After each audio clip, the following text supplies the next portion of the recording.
Ministro de Gobierno, a Víctor Ibáñez. ¿Cómo le va, doctor Ibáñez? Buenas noches.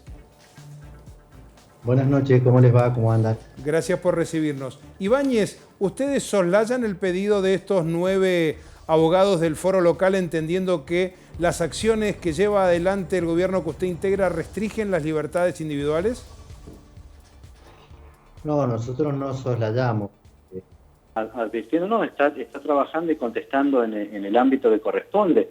Esto está judicializado y nosotros somos respetuosos de lo que vaya a decidir la justicia y seguimos los procesos que corresponden.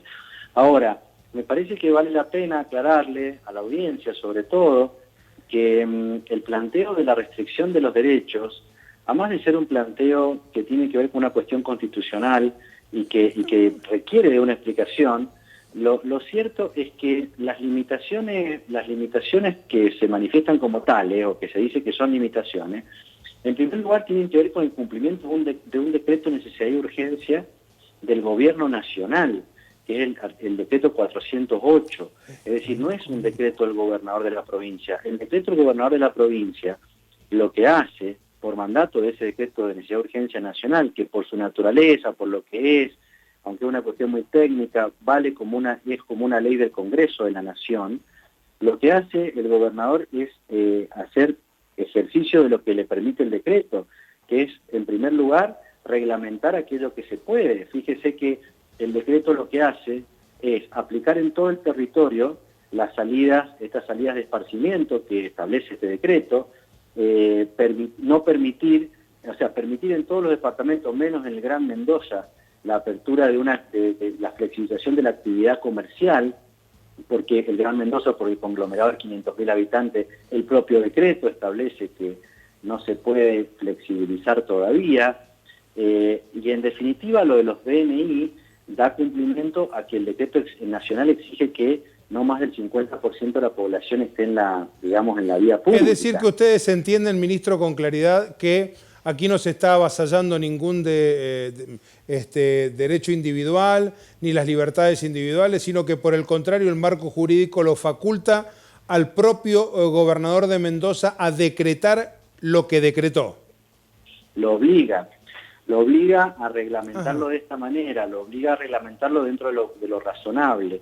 Y la verdad que está claro que en periodos como los que estamos viviendo, normalmente y siempre se advierte que los derechos se encuentran más restringidos de lo normal, ¿correcto? Es decir, así como el derecho del libre tránsito, sí, con el aislamiento obligatorio al principio lo teníamos limitado prácticamente a cero, es decir, no podíamos salir de nuestras casas salvo para alguna actividad sumamente esencial o salvo para una emergencia.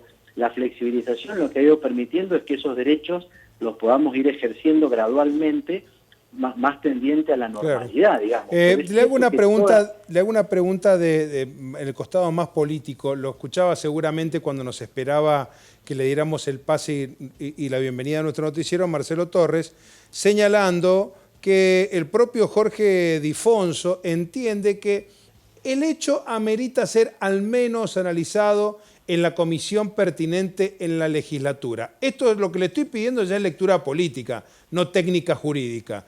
¿Cómo interpreta esto?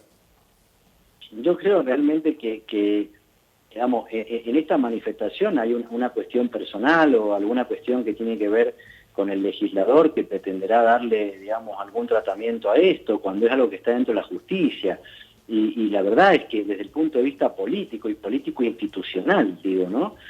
Así como el Poder Ejecutivo tiene que respetar el proceso judicial que está en trámite, lo debe hacer también el Poder Legislativo, o sea, debe hacer cualquier legislador. Es decir, no quiero poner en su boca palabras que usted no ha dicho, pero, a ver, interpreto, usted me corrige.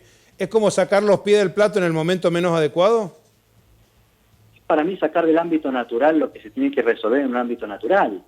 Es decir, de sacar del ámbito de la justicia algo que le corresponde en este momento a la justicia. Distinto es, por ejemplo, para que la ciudadanía entienda el ejemplo, si los abogados, los profesionales, hubiesen hecho este planteo ante una comisión de la legislatura, la Comisión de Derechos y Garantías, por ejemplo, hubiesen hecho este planteo, entonces se podría haber discutido allí, haber convocado a alguien del gobierno, haber dialogado el tema. Cuando la cuestión está colocada en la justicia, está colocada en la justicia, y ya la cuestión política, digamos, los intereses políticos, quedan en el lugar que corresponde y deben quedar en el lugar que corresponde. Yo creo que es una declaración que no está en el sentido de la lógica. Y por otro lado, permítame un segundito insistir en que tenemos que ser conscientes de que sin duda que estamos en un periodo donde hay restricción de derechos. Esa restricción de derechos no es del gobernador de la provincia, es la restricción de derechos que genera toda la situación de la pandemia y la emergencia declarada por el Poder Ejecutivo Nacional, ¿sí? Y que todos los gobernadores de provincia, no solo Rodolfo Suárez, están obligados a cumplir. Y fíjese que dentro de eso, como bien se escuchaba el audio al principio, alcancé a escuchar el audio del gobernador, los resultados de esta semana, con la flexibilización en los departamentos en materia digamos, económica, más las salidas de esparcimiento, han sido muy bien recibidas y han generado muy buena respuesta por parte de la ciudadanía. Entonces, estar hablando hoy de una restricción de derechos inconstitucional es bastante complejo, porque aparte tampoco es un DNU, como dicen del gobernador, que la legislatura provincial. O sea, en todo caso es una cuestión nacional que se tiene que resolver en el ámbito de la nación. Está claro, doctor. Le agradecemos mucho, que tenga buenas noches. Bueno, a ustedes. Hasta luego.